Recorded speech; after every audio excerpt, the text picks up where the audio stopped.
তার ভাষা কই। যতই দেখি ততই যেন পলক ছাড়া চেরই। সুবহানাল্লাহ পড়েন। এক পাল্লায় চোখ রাখা হবে আর এক পাল্লায় 500 বছরের তাহাজ্জুদ রাখা হবে। ওজন দেওয়ার পরে দেখা যাবে মুহূর্তের মধ্যে চোখের পাল্লা ভারী হয়ে গেছে। আল্লাহ বলেন এবার হিসাব বলে তুই জাহান্নামে যাবি, go to the hell fire, জাহান্নামে যা। কয় আল্লাহ মাফ চাই, দোয়াও চাই, জাহান্নামে আমি পড়তে পারব না, মাফ করে দেন, আমি বুঝি নাই। আপনার দয়া রহমত ভালোবাসা ছাড়া কঠিন কালে কারো জান্নাতে ঢোকা সম্ভব নিয়ে জানলেন ছেলেটা অসুস্থ। বিষ্ণু ইসলাম ওই ইহুদির বাড়িতে চলে গেলেন ওই ছেলেটাকে দেখা করার জন্য, ভিজিট করার জন্য। সুবহানাল্লাহ পড়বেন না? গেলেন, যে দেখে ইহুদি ছেলেটা মুমূর্ষ, জান জান যায় যায় ভাব, বিছানায় পড়ে আছে, তার বাবা দাঁড়ানো। বিশ্বনবী তার মাথার পাশে বসলেন, মাথায় হাত বুলিয়ে দিলেন, আর ছেলেটাকে বললেন আসলিম, হে ইহুদি ছেলে, আসলিম, ইসলাম ধর্ম গ্রহণ করো। তো ছোট্ট ছেলে ভাবে আমরা ইহুদি, এখন ইসলাম ধর্ম গ্রহণ করলে আব্বা যদি বকা দেয়। ফানাযারা ইলা ওয়াজহি আবি, ছেলেটা তার। আসসালামু আলাইকুম। আমরা বাংলাদেশের বিখ্যাত একজন বক্তার ওয়াজ শুনতেছি। আমরা চেষ্টা করব তার এই বক্তব্য থেকে আমার ভালো জিনিসগুলো নেওয়া। এক ইহুদি কিশোর বিষ্ণু ইসলামের খেদমত করতে, ইহুদি ছেলে আমার নবীর খেদমত করত, তারা ছিল নবীর প্রতিবেশী। তো অনেকদিন হয় ইহুদি ছেলেটা আসে না। বিষ্ণুনবী খোঁজ দিলেন, ঘটনা কি? একটা ইহুদি ছেলে না আমার খেদমতে আসতো, ছেলেটা কই? খোঁজ নিয়ে জানলেন ছেলেটা অসুস্থ। বিষ্ণু ইসলাম ওই ইহুদির বাড়িতে চলে গেলেন ওই ছেলেটাকে দেখা করার জন্য, ভিজিট করার জন্য। সুবহানাল্লাহ পড়বেন না? গেলেন, যে দেখে ইহুদি ছেলেটা মুমূর্ষ, জান যায় যায় ভাব, বিছানায় পড়ে আছে, তার বাবা দাঁড়ানো। বিশ্বনবী তার মাথার পাশে বসলেন, মাথায় হাত বুলিয়ে দিলেন, আর ছেলেটাকে বললেন আসলিম, হে ইহুদি ছেলে, আসলিম, ইসলাম ধর্ম গ্রহণ করো। তো ছোট্ট ছেলে ভাবে আমরা ইহুদি, এখন ইসলাম ধর্ম গ্রহণ করলে আব্বা যদি বকা দেয়। ফানাযারা ইলা ওয়াজহি আবি, ছেলেটা তার বাবার চেহারার দিকে তাকালো, দেখে আব্বা কি কয়। আব্বা যদি বলে তাইলে ইসলাম ধর্ম গ্রহণ করব। ইহুদি ছেলেটা তার বাবার দিকে যখন তাকালো, ওর বাবা বলে আতি আবুল কাসিম, আবুল কাসিম যা বলে তাই করো। আবুল কাসিম হচ্ছে বিষ্ণু ইসলামের একটা কুনিয়াত, উপনাম। আমার রাসূলের বড় ছেলের নাম ছিল কাসেম। যেমন দেখবেন আমাদের এলাকায় কারো ছেলের বড় ছেলের নাম যদি হয় আব্দুল্লাহ, এরা আব্দুল্লাহর বাপ বলে ডাকে। কারো বড় মেয়ের নাম যদি হয় ফাতেমা, এরা কি ডাকে? ফাতেমার বাপ বলে না? তো বিষ্ণু ইসলামের বড় ছেলের নাম ছিল কাসেম। ইহুদি বাবা বলল আতি আবুল কাসেম, আবুল কাসেম যা বলে তাই শোনো, মানে মোহাম্মদ যা বলে তাই শোনো। এই কথা শুনে ছেলে সাহস পাইছে, ছেলে আবার পড়তে আরম্ভ করলো আশহাদু আল্লাহ ইলাহা ইল্লাল্লাহ ও আশহাদু আন্না মুহাম্মাদার রাসূলুল্লাহ। পড়েন আল্লাহু আকবার। বিশ্বনবীর আহ্বান শুনে ওই আহ্বানে সাড়া দিয়ে ইহুদি ছেলে শাহাদা পড়ে মুসলমান হয়ে গেল। তার হৃদয়টারে ইমানের নূর দিয়ে আলোকিত করে দিল কে? এবার রাসূল সাল্লাল্লাহু আলাইহি ওয়াসাল্লাম বের হয়ে আসলেন ঘর থেকে, আর পড়লেন আলহামদুলিল্লাহিল্লাযী আনকাযাহু মিনান নার। প্রশংসা সে আল্লাহর, যে আল্লাহ জাহান্নামে চলে যাচ্ছিল প্রায় এমন একটা লোককে মুহূর্তের মধ্যে কালেমায়ে শাহাদাতের বদৌলতে জান্নাতি বানায় দিলেন। আওয়াজ করে পড়েন সুবহানাল্লাহ।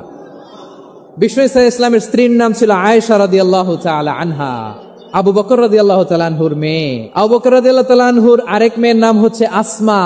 দুজনই আবু বকর রাদিয়াল্লাহু তাআলা আনহুর মেয়ে। আসমা আর আয়েশা দুজন বোন, এক মায়ের না, বাবা এক মা দুজন।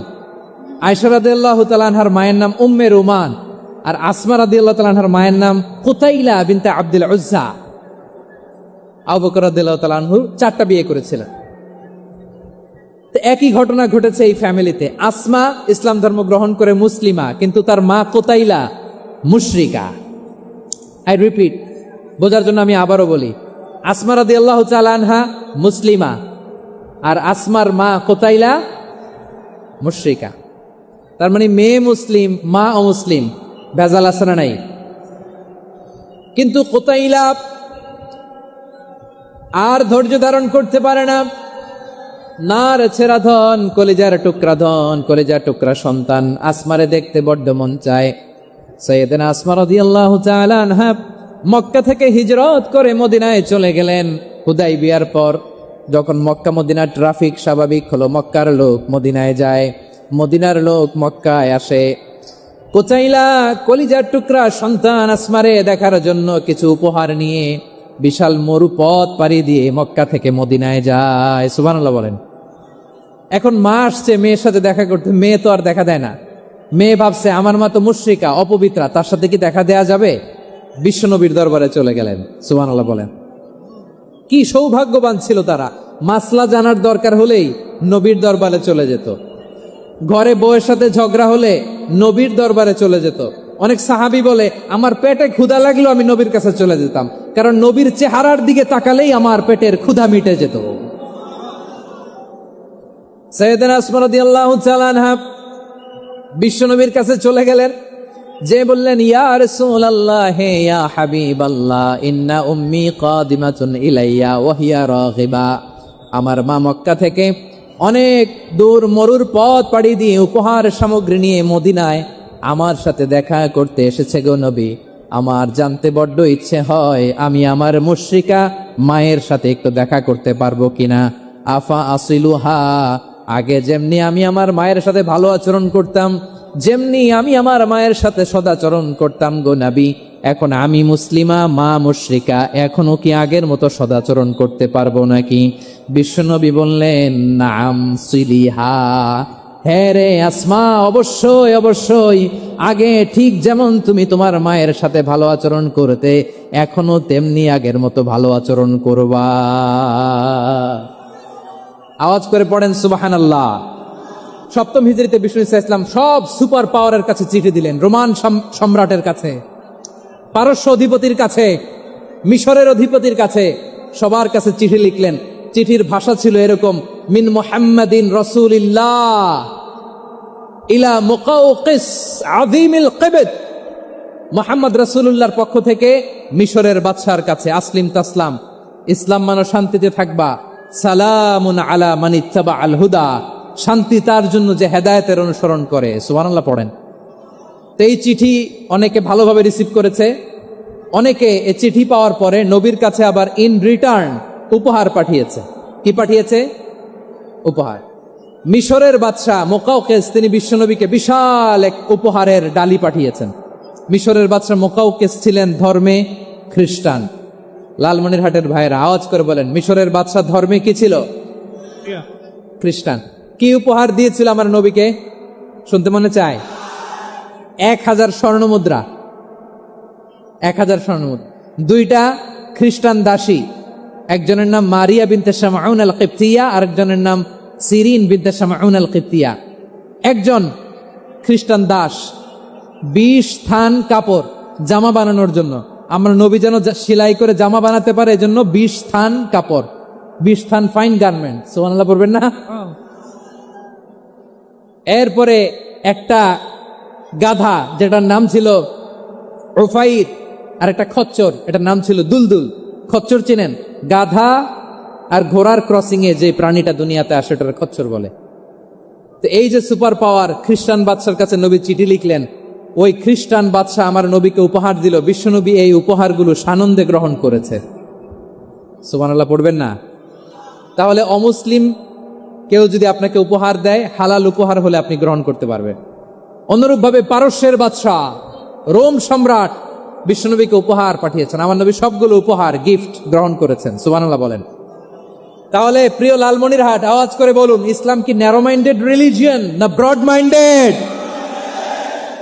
আম্মাজান আয়েশার কাছে মাসালা জানতে চায় মেয়েরা, হে আম্মাজান, অগ্নি উপাসকেরা তাদের ঈদের দিন নওরোজের সময় আমাদেরকে পাখি দেয়, নেওয়া যাবে? উনি বললেন ওরা জবাই করে দিলে নেওয়া যাবে না, কিন্তু ওরা যদি ফলমূল এরকম খাবার দেয় এগুলো নেওয়া যাবে। তার মানে অমুসলিমদের দেয়া উপহার এটা গ্রহণ করা যায়। সুবহানাল্লাহ বলেন। শুধু তাই নয়, বিষ্ণু ঈসা ইসলাম অমুসলিমদের সাথে আর্থিক লেনদেনও করেছেন, ফিনান্সিয়াল ডিলিং করেছেন।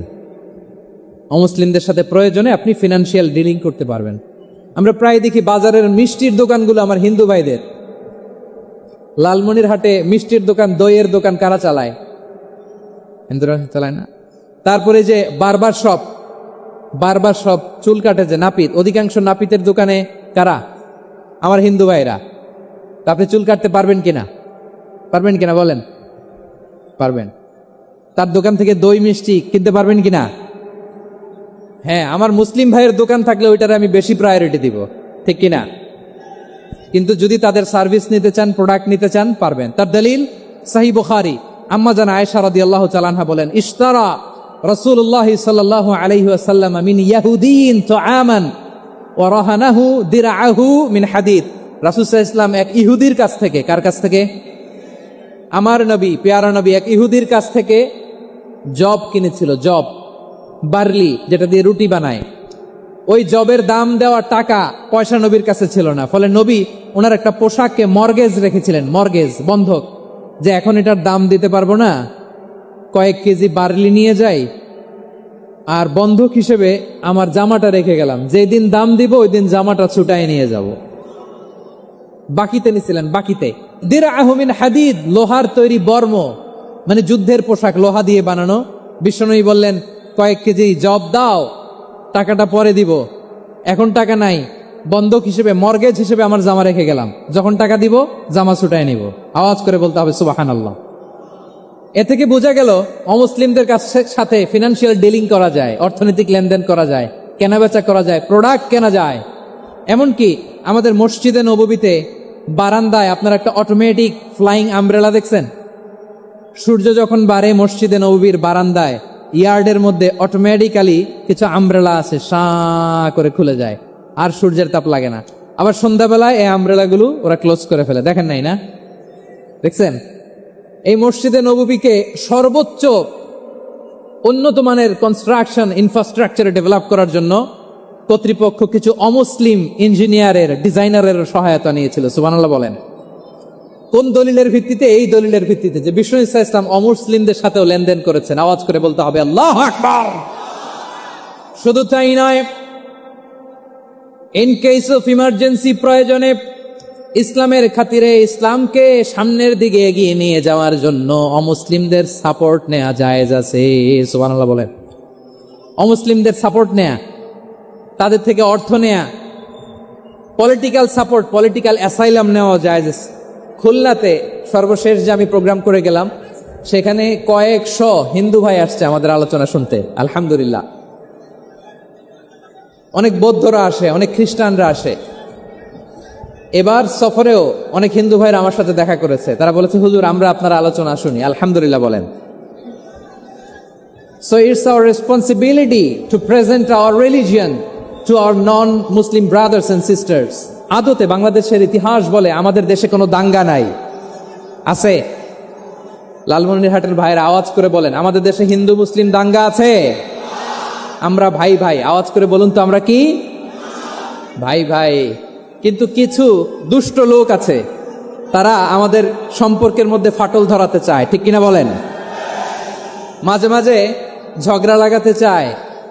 দেখবেন পত্রপত্রিকায় দেখা যায় বিভিন্ন ধর্মীয় উপাসনালয়গুলোতে হামলা চালানো হয়, এগুলো রাজনৈতিক উদ্দেশ্য প্রণোদিত, এগুলোর সাথে ইসলামের কোনো সম্পর্ক নাই। এজন্য এই দুর্বৃত্তদের ব্যাপারে আমাদের সাবধান থাকতে হবে।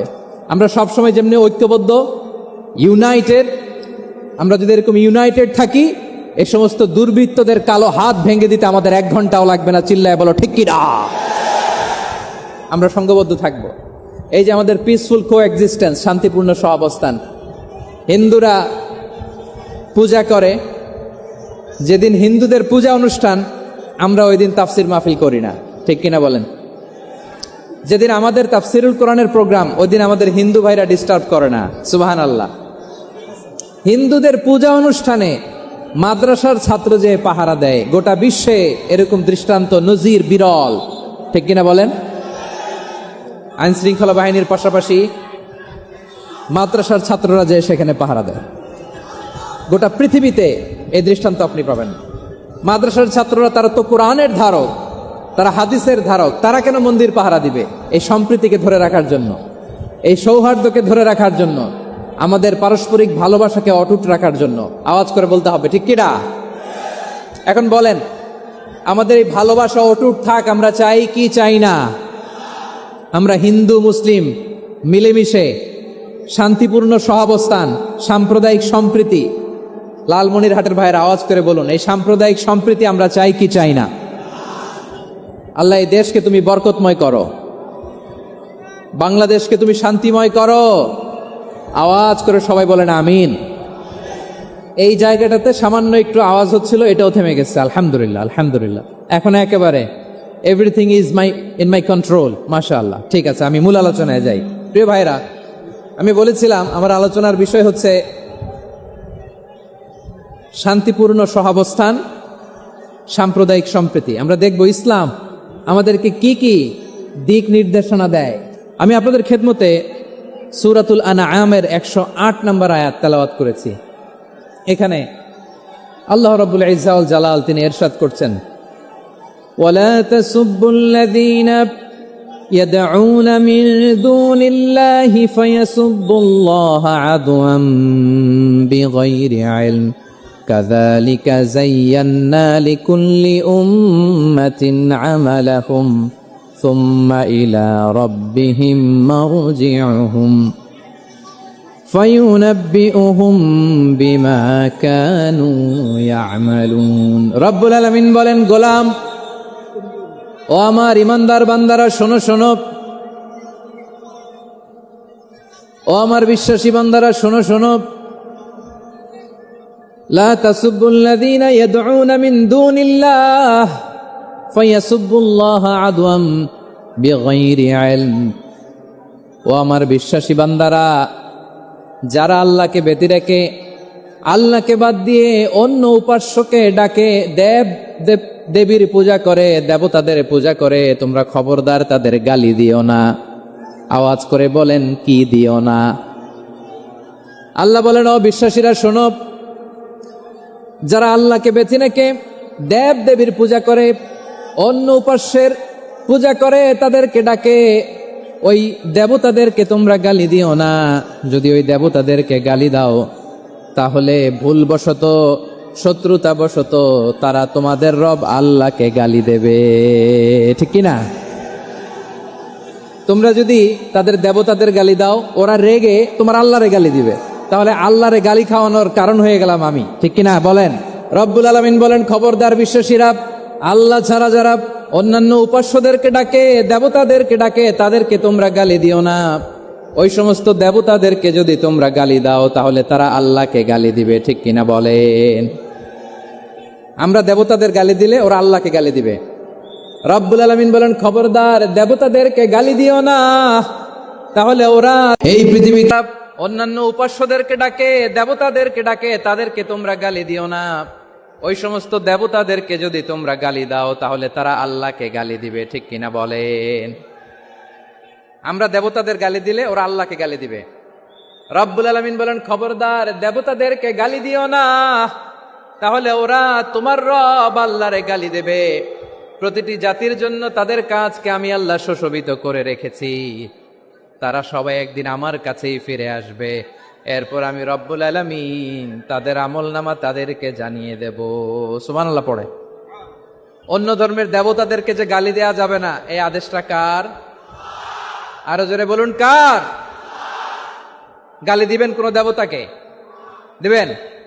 যদি দেন তাহলে ওরা আল্লাহরে গালি দিবে। তাহলে আল্লাহরে গালি খাওয়াইলো কে?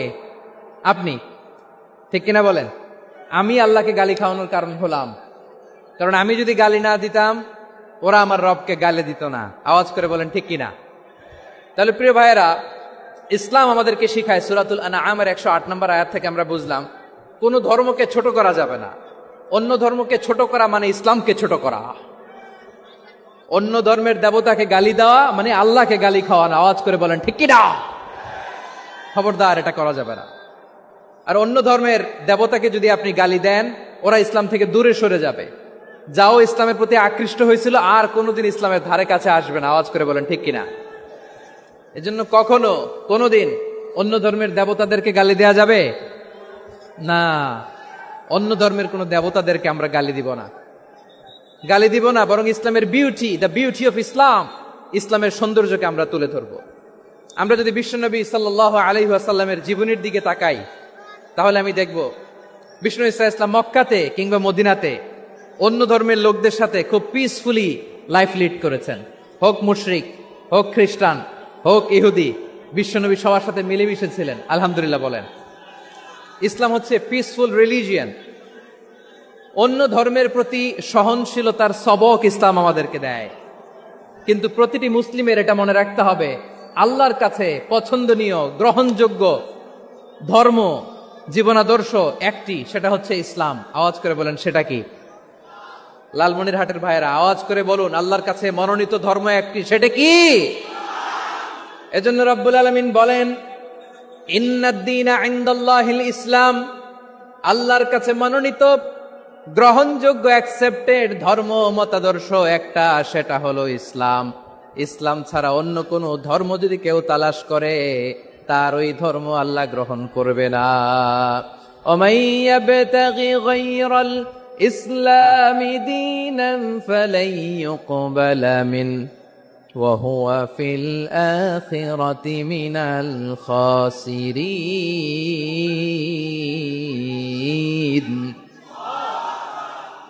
Whoever seek anything except Islam, that won't be accepted from him, and he will be loser in the day of judgment. কিয়ামতের দিন ইসলাম ছাড়া কেউ যদি অন্য কোন ধর্ম তালাশ করেছে দুনিয়াতে, তার এই মতাদর্শ গ্রহণ করা হবে না, and he will be loser. সে হবে লুজার, ক্ষতিগ্রস্ত, হাই হাই কোম্পানির ম্যানেজার। ওর আমও শেষ, সালাও শেষ। আওয়াজ করে বলেন ঠিক কি না? এজন্য ইসলাম পেয়ে আমরা খুশি না বেজার?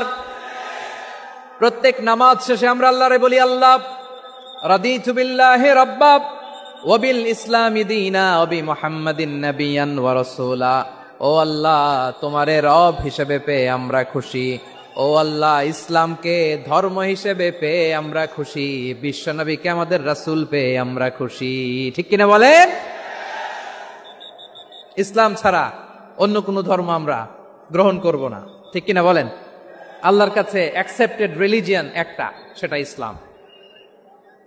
তো বিশ্বনবী সাল্লাল্লাহু আলাইহি ওয়াসাল্লাম মক্কাতে কিংবা মদিনাতে খুব পিসফুলি এক্সিস্ট করেছেন, যে কোনো ধর্মের সাথে মিলেমিশে চলেছেন। তার প্রমাণ আমরা যদি রাসূল সাল্লাল্লাহু আলাইহি ওয়াসাল্লামের বায়োগ্রাফির দিকে তাকাই, তাহলে দেখব তিনি মুশরিকদের সাথে পিস ট্রিটি করেছেন, শান্তি চুক্তি, পিস ট্রিটি, পিস এগ্রিমেন্ট। আপনারা হুদাইবিয়ার সন্ধির নাম শুনেছেন? আমার লালমনিরহাটের কলিজার টুকরা ভাইয়েরা, হুদাইবিয়ার সন্ধির নাম আপনারা শোনেন নাই? 6ষ্ঠ হিজরিতে বিষ্ণু ঈসা ইসলাম মুশরিকদের সাথে এই ট্রিটি করেছেন, চুক্তি। কাদের সাথে? মুশরিকদের সাথে। আমরা তো মুসলমান বসতে পারি না। আমরা দুই মুসলিম ভাই একসাথে বসে চা খেতে পারি না, গল্প করতে পারি না। বিষ্ণু ঈসা ইসলাম মুশরিকদের সাথে ট্রিটি করেছেন, হুদাইবিয়ার সন্ধি। এই সন্ধির আগে মক্কা থেকে কেউ মদিনায় যেতে পারে না, মদিনা থেকে কেউ মক্কায় যেতে পারে না। কিন্তু এই সন্ধির পরে ট্রাফিক স্বাভাবিক হয়ে গেল। মক্কার লোকেরা মদিনায় আসতে পারে, মদিনার লোকেরা মক্কায় আসতে পারে। এটাকে বলে সুলহে Hudaibiya, the peace agreement of Hudaibiya, শান্তি চুক্তি। আমরা পৃথিবীতে এখন অনেক শান্তি চুক্তির নাম শুনি, এগুলো সব the piece treaty of Hudaibiya থেকে কপি করা। আল্লাহু আকবার। তাহলে বিশ্বনবী সাল্লাল্লাহু আলাইহি সাল্লাম তিনি যে শান্তিপূর্ণ সহাবস্থানে বিশ্বাসী ছিলেন, মুসলমানেরা যে অন্য ধর্মের প্রতি সহনশীল, তার প্রমাণ হচ্ছে এই পিস ট্রিটি। শুধু তাই নয়, মাইকের সাউন্ডটা একটু বাড়ায় দিতে হবে, খুব দুর্বল, একটু মজবুত করতে হবে, আর একটু ক্লিন করতে হবে, আর সবগুলা জায়গায় সাউন্ড যাচ্ছে কিনা একটু ক্রস চেক করতে হবে। হ্যাঁ, পাবেন, দিচ্ছে mic operator, he is trying his level best, দিচ্ছে। মাইক অপারেটর যিনি আছেন, প্রতিটি জায়গায় প্রতিটি সাউন্ড বক্সে যেন আওয়াজ পাওয়া যায়, একটু ক্রস চেক করেন, সাউন্ডটাকে একটু স্ট্রং করে দেন। হ্যাঁ, ঠিক আছে, মাশাআল্লাহ। এদিকে তাকান, এদিকে। মক্কার পার্ট গেল, পিস এগ্রিমেন্ট করলেন, শান্তি চুক্তি। বিষ্ণু ঈসা ইসলাম মদিনায় যে কি করলেন? মদিনায় যে বিষ্ণু ঈসা ইসলাম মদিনা চার্টার করলেন, মদিনা সনদ, সাহিফাতুল মদিনা, এটার বলে মদিনা চার্টার। যে ওয়েস্টে, ইউরোপে, আমেরিকাতে তারা অনেক চার্টার করে, সব চার্টার মদিনা চার্টার থেকে কপি করা। আওয়াজ করে পড়েন সুবহানাল্লাহ। বিষ্ণু ঈসা ইসলাম মদিনায় গেলেন, মদিনাতে মুসলিম, মুশরিক, ইয়াহুদি, এই 3 ধর্মের লোক মিলে সব স্টেক হোল্ডার যারা আছে সবাইকে নিয়ে বিষ্ণু ঈসা ইসলাম মদিনা চার্টার করলেন, মদিনা সনদ। পড়েন সুবহানাল্লাহ। শুধু তাই নয়, মক্কাতে বিশ্বনবী পিস এগ্রিমেন্ট করলেন, শান্তি চুক্তি মুশরিকদের সাথে। মদিনাতে যে বিশ্বনবী মদিনা চার্টার করলেন, মদিনা সনদ করলেন ইহুদিদের সাথে। আবার মদিনাতে বিশ্বনবী ইহুদিদের সাথে পিস ডায়ালগ করলেন, ইন্টারফেথ ডায়ালগ করলেন, আন্তধর্মীয় সংলাপ করলেন। যেই সংলাপের মূল ভিত্তি ছিল তাওহীদ। মূল ভিত্তি ছিল কি? তাওহীদ। বিশ্বনবী ইহুদিদেরকে ডাকলেন, আহ্বান করলেন, কুল ইয়া আহলাল কিতাবি তাআলাউ ইলা কালিমাতিন সাওয়াইন বাইনানা ওয়া বাইনাকুম আল্লা না'বুদা ইল্লাল্লাহ ওয়া লা নুশরিকা বিহি শাইআন ওয়া লা ইয়াত্তাখিযা বা'দুনা বা'দান আরবাবাম মিন দুনিল্লাহ فإن تولوا فقولوا اشهدوا بأننا مسلمون সুবহানাল্লাহ পড়েন। বিশ্বনবী মদিনার ইহুদিদের ডেকে বললেন, ও ইহুদিরা, শোনো শোনো, আসো এমন একটা আদর্শের প্রশ্নে আমরা একত্রিত হই যে আদর্শের প্রচার তোমাদের নবীরাও করেছে, আমিও করি। যে আদর্শের কথা তোমাদের পবিত্র ধর্মগ্রন্থগুলোতে আছে, আমার কোরআনেও আছে। সেটা হলো তাওহীদ।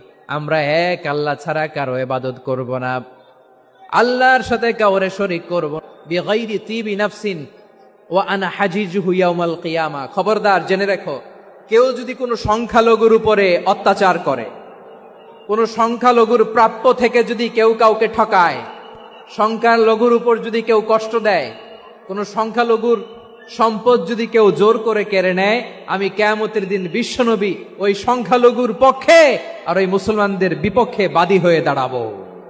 সুবহানাল্লাহ বলতে পারলেন না? আল্লাহু আকবার। আপনি নামাজি, আপনি মুসল্লি, আপনি হাজী সাহেব, তাহাজ্জুদ পড়তে পড়তে কপালে দাগ ফেলে দিছেন। আপনার প্রতিবেশী হিন্দু, ভাবছেন আমার তো পাওয়ার আছে, ওর জমিটা দখল করি। বিশ্বনবী বলেন, কিয়ামতের দিন ওই হিন্দুর পক্ষে তোর বিরুদ্ধে আমি বাদী হয়ে দাঁড়াবো। পৃথিবীর কোন ধর্মে এরকম স্টেটমেন্ট পাবেন? পাবেন? আপনি ভাবছেন আপনি নামাজ পড়লে হাজী সাহেব কপালে দাগ ফেলায় দিলে আপনি সেলসেলায় জান্নাতে চলে যাবেন না? খবরদার। বিশ্বনবী বলেন, কোন সংখ্যালঘুর উপর যদি কেউ আক্রমণ করে, তার প্রাপ্য তাকে না দিয়ে যদি তাকে ঠকায়, তার উপর জুলুম করে, তার সম্পদ যদি কেড়ে নেয়, আমি নবী, তুমি মুসলিম হইতে পারো, মুসল্লি হইতে পারো, তার পক্ষে তোমার বিপক্ষে আল্লাহর দরবারে বাদী হয়ে দাঁড়াবো। আচ্ছা লালমনিরহাটের ভাইরা, কথা বুঝতে পারলে আওয়াজ করে উত্তর দেন। বিশ্বনবী যদি কারো বিপক্ষে দাঁড়ায় কিয়ামতের দিন, আই রিপিট, আমি আবারও বলছি, বিশ্বনবী যদি কিয়ামতের দিন কারো বিপক্ষে দাঁড়ায়, ও তো সেলসেলায়া জান্নাতি, তাই না? জান্নাতি না? যে নবীর সুপারিশ ছাড়া জান্নাতের গেটও দেখা যাবে না, ওই নবী যদি বলে তোর বিপক্ষে আমি বাদী হয়ে দাঁড়াবো, ওই জান্নাতে আর ঢোকার কোন সুযোগ আমাদের থাকবে? এখানেই শেষ না আমার প্রিয় লালমনিরহাটের ভাইয়েরা, এখানেই শেষ নয়। বিশ্বনবী বলেন, মান কাতালা মুআহাদান, বুখারীর বর্ণনা, মান কাতালা মুআহাদান লাম ইয়ারাহ রাইহাতাল জান্নাহ। কেউ যদি, কোন মুসলিম যদি অন্যায়ভাবে কোনো সংখ্যালঘুকে হত্যা করে, কোনো হিন্দুকে হত্যা করে, কোনো বৌদ্ধরে হত্যা করে, অন্যায়ভাবে কোনো মুসলিম যদি কোনো সংখ্যালঘুরে হত্যা করে, জান্নাতে যাওয়া তো দূরের কথা, ওই মুসলিম জান্নাতের ঘ্রাণও পাবে না। সহিহ বুখারীর বর্ণনা, মান কাতালা মুআহাদান লাম ইয়ারাহ রাইহাতাল জান্নাহ ওয়া ইন্না রিহাহা লা ইউজাদু মিন মাসিরাতি 40 আমা। যে জান্নাতের ঘ্রাণ 40 বছর দূরের রাস্তা থেকেই পাওয়া যায়। সুবহানাল্লাহ পড়েন। প্রিয় ভাইরা, এখান থেকে জান্নাতে পৌঁছতে লাগবে 40 বছর। এত দূর। কত বছর? সবাই বলেন কত বছর? এখান থেকে জান্নাতে পৌঁছতে লাগবে 40 বছর। এত দূরে থাকতেই জান্নাতের ঘ্রাণ আপনার নাকে এসে ধাক্কা মারবে। বিশ্বনবী বলেন, যে ব্যক্তি কোন সংখ্যালঘুকে হত্যা করে, জান্নাতের ঘ্রাণ তো পাবেই, জান্নাতে তো ঢুকতে পারবেই না, জান্নাতের ঘ্রাণও তার নাকে লাগবে না। পড়েন নাউযুবিল্লাহ। তাহলে সংখ্যালঘুদের ব্যাপারে ইসলামে অধিকার দেয়া আছে না নাই? লালমনিরহাটের ভাইয়ের আওয়াজ করে বলেন, আমার সংখ্যালঘু হিন্দু ভাইদের রাইটস, অধিকার আমাদের ইসলামে প্রোটেক্টেড আছে না নাই? এখানেই শেষ না।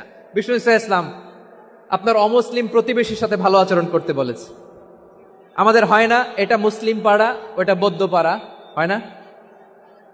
অনেক সময় হয় না এটা আমাদের মুসলিম পাড়া ওইটা হিন্দু পাড়া, এরকম আছে না নাই? লালমনিরহাটে নাই না? আছে? হিন্দু যদি আপনার প্রতিবেশী হয় কি করবেন? ওরে কষ্ট দিবেন নাকি? কেন, ও তো হিন্দু, ও তো আমার আল্লাহরে ডাকে না, ওরে কষ্ট দিলে যায় যাবে না? খবরদার। বিষ্ণু ইসা ইসলাম বলেন, মান কানা ইউমিনু বিল্লাহ ওয়াল ইয়াউমিল আখির ফালিউকরিম জারাহ, যে আল্লাহ বিশ্বাস করে আর আখিরাতে বিশ্বাস করে সেজন্য প্রতিবেশীর সাথে ভালো আচরণ করে। সুবহানাল্লাহ। কলিজা জুড়ায় যায় না আমার নবীর কথাগুলো শুনলে? যে আল্লাহ বিশ্বাস করে, যে আখিরাতে বিশ্বাস করে সেজন্য প্রতিবেশীর সাথে ভালো আচরণ করে। এখানে বলছে মুসলিম প্রতিবেশী, বলছে নামাজি প্রতিবেশী, বলছে আল্লাহওয়ালা প্রতিবেশী, বলছে না। প্রতিবেশী আস্তিক হোক নাস্তিক হোক, প্রতিবেশী মুমিন হোক মুশরিক হোক, প্রতিবেশী হইলেই তার সাথে ভালো আচরণের দরকার আছে না নাই? আমার প্রিয় লালমনিরহাটের ভাইয়েরা, বিষ্ণু ইসা ইসলাম ওনার ইহুদি প্রতিবেশীদের দেখাশোনা করতেন। আওয়াজ না শোনা যাক, আমারও তো দেখা যায়, আমারও তো দেখা যায়। তাকায় থাকেন, তাকায় থাকলে সওয়াব হবে। কোরআনের কথা যেখান থেকে হয় এদিকে তাকায় থাকলেই বরকত। তাকায় থাকেন। জি জি, মাইক, আমি তার মাইক ঠিক করতে আসি না এদিকে, এই মাইক ঠিক করব ওই মাইক ঠিক করব, ওদিকে পাইলট বলবে হুজুর চলে আসেন। জি বসুন বসুন, মাশাআল্লাহ, হ্যাঁ খুব শান্ত, ঠিক আছে। পুলিশ ভাইরা না খেয়ে দিনরাত আপনারা যাতে সুশৃঙ্খল একটা প্রোগ্রাম উপহার পান এটাই চেষ্টা করতেছে, আপনাদেরকে কষ্ট দিতে আসে নাই, একটু একটু সহযোগিতা করেন। জি মাশাআল্লাহ, হ্যাঁ ঠিক আছে। আমার প্রিয় ভাইরা, প্রতিবেশী আস্তিক হোক নাস্তিক হোক, মুসলিম হোক হিন্দু হোক, তার সাথে ভালো আচরণ করতে হবে। বিষ্ণু ইসা ইসলাম ওনার ইহুদি প্রতিবেশীর বাসায় যেতেন। কোন প্রতিবেশী? ইহুদি। আওয়াজ করে বলেন, কোন প্রতিবেশী? ইহুদি। এক ইহুদি কিশোর বিষ্ণু ইসা ইসলামের খেদমত করতে, ইহুদি ছেলে আমার নবীর খেদমত করত, তারা ছিল নবীর প্রতিবেশী। তো অনেক দিন হয় ইহুদি ছেলেটা আসে না। বিষ্ণুনবী খোঁজ দিলেন, ঘটনা কি? একটা ইহুদি ছেলে না আমার খেদমতে আসতো, ছেলেটা কই? খোঁজ নিয়ে জানলেন ছেলেটা অসুস্থ। বিষ্ণু ইসা ইসলাম ওই ইহুদির বাড়িতে চলে গেলেন ওই ছেলেটাকে দেখা করার জন্য, ভিজিট করার জন্য। সুবহানাল্লাহ পড়বেন না? গেলেন, যে দেখে ইহুদি ছেলেটা মুমূর্ষ, জান জান যায় যায় ভাব, বিছানায় পড়ে আছে, তার বাবা দাঁড়ানো।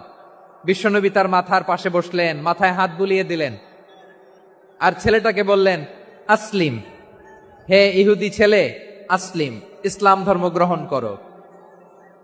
তো ছোট্ট ছেলে ভাবে আমরা ইহুদি, এখন ইসলাম ধর্ম গ্রহণ করলে আব্বা যদি বকা দেয়, ফানাযারা ইলা ওয়াজহি আবি, ছেলেটা তার বাবার চেহারার দিকে তাকালো, দেখি আব্বা কি কয়।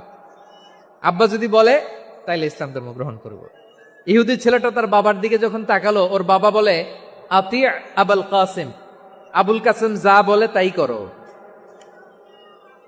আবুল কাসিম হচ্ছে বিষ্ণু ইসা ইসলামের একটা কুনিয়াত, উপনাম। আমার রাসূলের বড় ছেলের নাম ছিল কাসেম। যেমন দেখবেন আমাদের এলাকায় কারো ছেলের বড় ছেলের নাম যদি হয় আব্দুল্লাহ, এরা আব্দুল্লাহর বাপ বলে ডাকে। কারো বড় মেয়ের নাম যদি হয় ফাতেমা, এরা কি ডাকে? ফাতেমার বাপ বলে না? তো বিষ্ণু ইসা ইসলামের বড় ছেলের নাম ছিল কাসেম। ইহুদি বাবা বলল আতি আবুল কাসেম, আবুল কাসেম যা বলে তাই শোনো, মানে মোহাম্মদ যা বলে তাই শোনো। এই কথা শুনে ছেলে সাহস পাইছে, ছেলে আবার পড়তে আরম্ভ করলো আশহাদু আল্লাহ ইলাহা ইল্লাল্লাহ। এই পৃথিবীতে